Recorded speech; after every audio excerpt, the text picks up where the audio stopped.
up, VC? What's going on? How's everybody doing?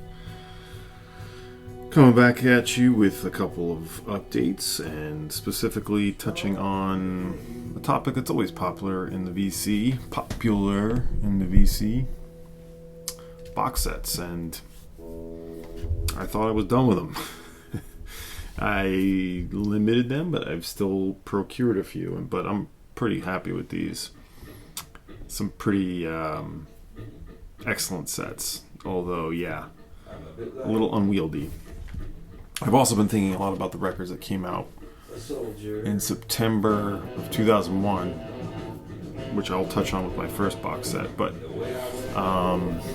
fix that camera a bit. But yeah, that's, we just finished September, so I've been sort of thinking about that, and I've been going through some of the records that came out then, and this is Rain on Lens, came out September 18th, 2001, a week after 9/11. I was in New York City at that time.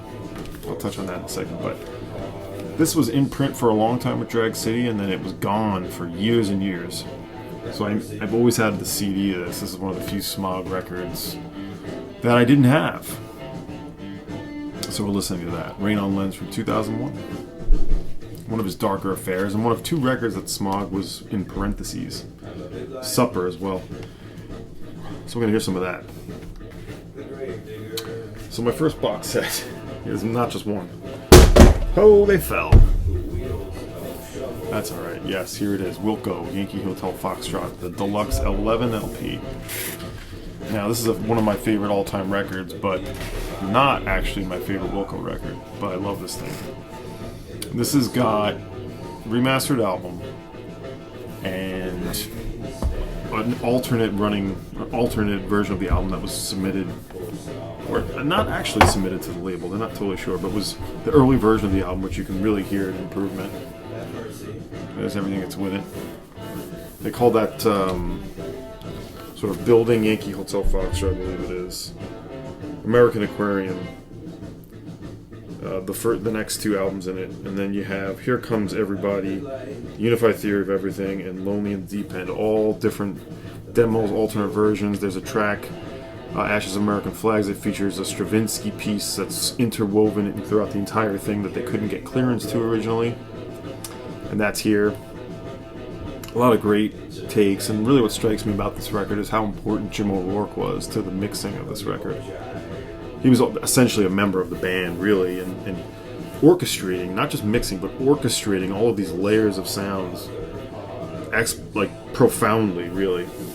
It also includes a book, of course, and then a 3 LP of a live show from that period. The first time I saw Wilco was in maybe it was June or July. It was right around this time of the archival LP that's in here, the live LP, but it was summer of 2002. It was the stripped down lineup, the 4-piece lineup.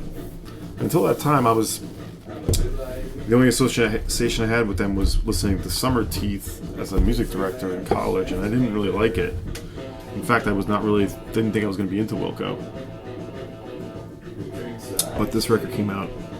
I sensed something was really going on with it. Got it, and it grew on me pretty quickly. The documentary cemented a lot more, and I just think it's a masterful record it merges all of their styles, but with a taste of the avant-garde and minimalism and just dense songwriting and beautiful songs. So I'm happy to have this beast, and we've listened to all of it, with the exception of the live record.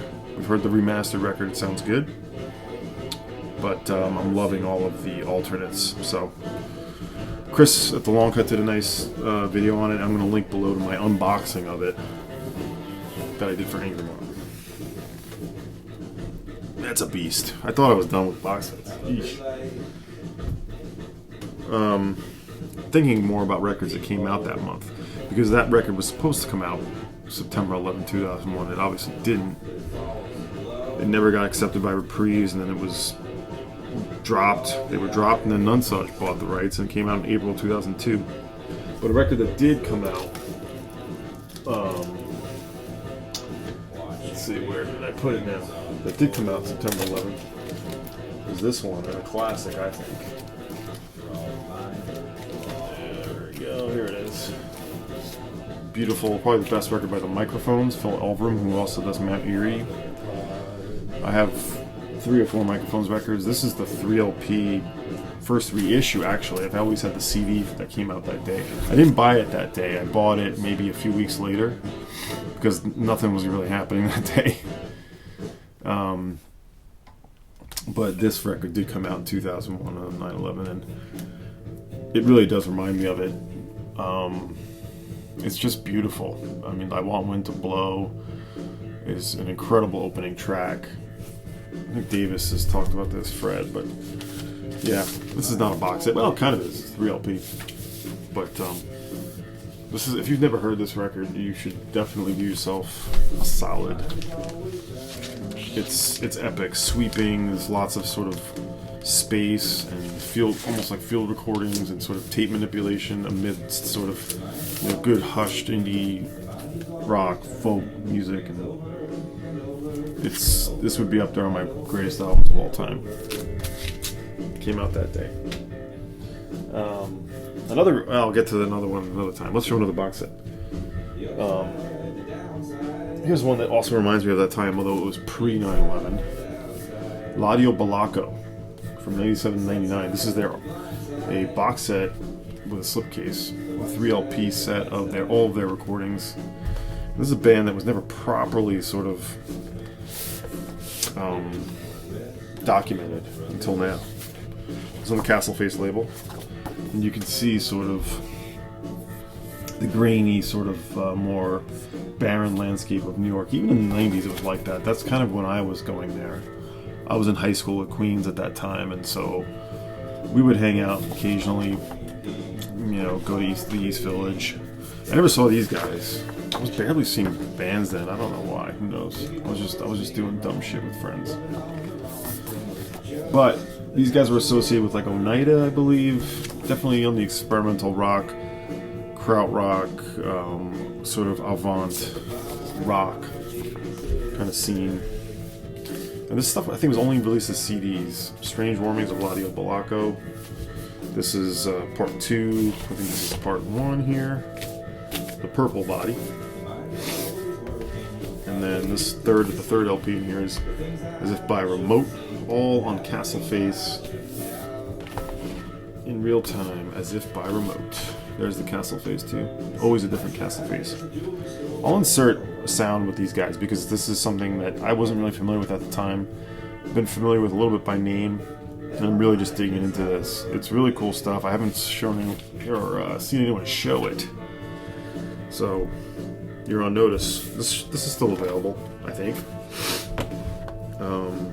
Yeah, definitely kind of maybe a Légalisé de Nude, maybe in the sort of crudeness, but it's got like a big beat to it, sort of like on the more experimental side of like the Flaming Lips, maybe. Anyway, yeah, I'm gonna insert some sounds from these guys. Ladio Balaco. I believe it's the only other thing released on vinyl was like a live thing that's not on this, but I don't think. So there's that.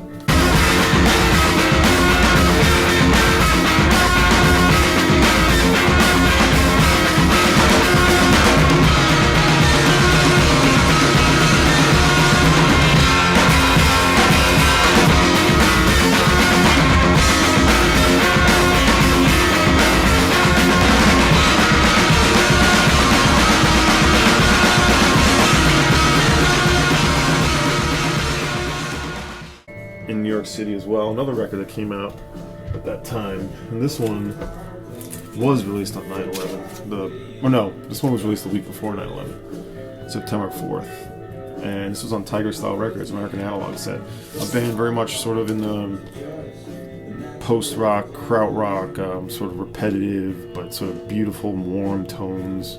This was them trying to make sort of like a pop record, and it's fantastic. Excellent songs. This is on the Tiger Style label, a long, defunct label. I had a little bit of an association with when they opened up a retail arm called InSound, and I had some dealings with them as an account rep. But this record, I've had this CD forever. I got this record maybe a year or two ago, actually. Know by Heart by American Analog Set, a great band if you don't know them, out of Texas. This is sort of their shot. It's really going for like a Death Cab for Cutie sound, I suppose. Better than that. Really great sort of sparse songwriting, a little bit of like acetone. You know, they come from a little bit of slowcore background, but this one again has their most sort of focused songwriting. American Analog Set, September 4th of 2001. Right, dudes and dudettes. This is a bit of a wandery video. I owe you like a huge vinyl finds and new vinyl in my life video, which I'm getting to. I went 40 hours a week with my day job at Cornell, and that's left me with picking up the pieces with Angry Mom a little bit in terms of being at the record store. I'm kind of a special agent now, filling in small hours, sort of special projects, moving, lifting, helping with some collections, and doing newsletter and online, and the website. So I'm kind of doing that here and there. A lot of my time is now taken up at the university at Cornell. So in any case, I got 2 more box sets. Actually, I might even show more. Count Ossie and the Mystic Revelation of Rastafari, Grow Nation. I've showed the original UK press that I have.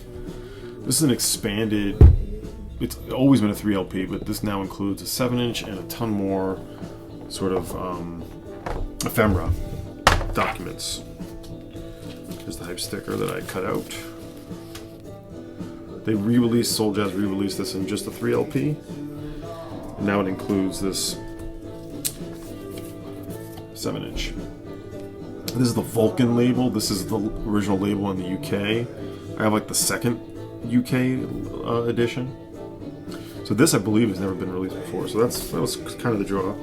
A lot more notes. There's Mr. Count Ossie. That's the Dub Store version of the cover. There's Count Ossie in the middle there. A ton more background info on this group. You know, they come from the spiritual side of reggae, the Nyabingi sound, lots of percussion, very religious. The Mystic Revelation of Rastafari was like a school. It became like a school and a sort of organization with, you know, like a library even as at the main school. I think they show you here. But the group continued on and continues today with Count Ossie's son. There's Count Ossie again. Cedric Brooks, who studied some of the free jazz pioneers like Albert Eiler, Archie Shepp.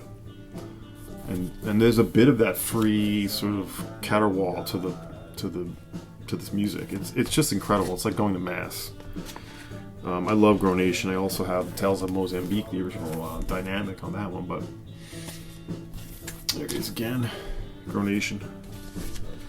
All of these I'm showing are sort of a replica of the original booklet. Triple LP. And this is new. This whole book that includes a lot more notes and materials. Talks about all the different people that were in the band. They did touring. They were in Germany. Here's a picture with Count Ossie and their manager and Miriam Makeba. So really an incredible record. If you don't have this, the Soul Jazz edition's a little pricey. Soul Jazz can be a little expensive being UK based. But the dub store is from Japan, so it's still a pricey reissue. And then here's just a straight up poster flat of like the UK cover. This is the version I have from the mid-70s. So if you don't have this record, now's another good shot at it. But I think the dub store one you can still get. So special limited edition definitive deluxe. Alright, I guess I said I'm wandering around a little bit here. Wandering. The last box is by the Pyramids.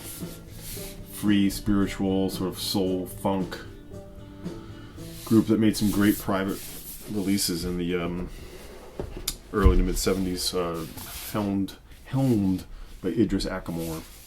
Of course, you gotta have that booklet. Gotta have a booklet. And these records have been reissued before. I've never gotten my hands on the private editions. Would love to. Never seen one. think Academy had one of them maybe at one point, but. And then the reissues I just didn't get. I just didn't get to them. So I'm like, this is perfect. The price on this box is super reasonable. I think it's $50 or $60 on Strut Records. This is Lalabella, the first one.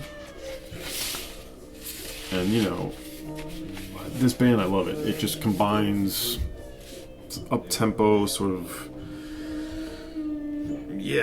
soul jazz a bit, and just that freewheeling sort of, you know, African, of course, influence. I believe Akamore even went to Africa and studied after Oberlin College, where they met. I think they had some time in San Francisco, and they really absorbed a lot of different ideas and sounds, and really going to Africa to sort of bring the roots of the band out. And it all comes out. This is a wonderful combination of all those things, these records. Second record, King of Kings. Awesome. Strut. The pressings, I've only heard the first two records, and no issues with the pressing. So Strut usually does pretty good work. They do some great releases. I have a bunch of Strut stuff. This I haven't heard yet. Birth Speed Merging, 1976, their third and final private record. I forget the name of the actual label, but this is from 75, 74, and 73. And then live at KQED, 75, previously on CD only. So, awesome. Maybe you all like that hype. Cut out the hype sticker. And then, I don't know what I did. I had this box on the floor, and when I picked it up to do this video, I saw this. What the hell? I'm gonna blame my cat. I blame my cat. Why not? I don't know. My kids know better. My cat doesn't. Anyway. Pyramids. It's just called Owl Mawa, the 1970s recordings. Nice spine. Alright, those are all new box sets within as early as this week with the Wilco, and then the other ones are within the last month. I also wanted to talk about one other band, because I've been thinking about September of 2001, and a band I had tickets to see a show at the Bowery Ballroom September 12th, 2001, and the tour was their final tour. They were breaking up after this tour. Never saw the band, only got into them at the end of their career, but I was aware, and I loved their final record. And the show, of course, was canceled. They were in Boston on 9/11, and then the New York show on 9/12, of course, was going to be canceled. So, who is it? Yes, indeed. Not one, not two. Oh, we keep going. Nope, not three. 4 box sets by Unwound, the great Pacific Northwest post-punk hardcore, indie, mixes all that, but definitely their harder edge in the early stuff. So I have 4 box sets. Why? Because these were all Numero Group reissues of all their records. And one day, I think it was like around like a holiday sale, like Thanksgiving, Black Friday, they did all 4 of them, free shipping for $100. I was like, I gotta do it. And I love the band. Only had a couple of CDs of them, and I just had to take advantage. This is their final record, Leaves Turn Inside You. It's in the last box, Empire. And I've been thinking about this band. Obviously, I've always thought about this band. I love them, but they're touring in 2023, and I think the makeup date for the 2001 show is in March of 2023. It's technically the makeup date. I gotta go. No, I don't think I have the ticket stub still, but yeah, these box sets are great. I don't know if they're available still. They're definitely not offering that deal anymore, but check it out. Yeah, they all include extra stuff.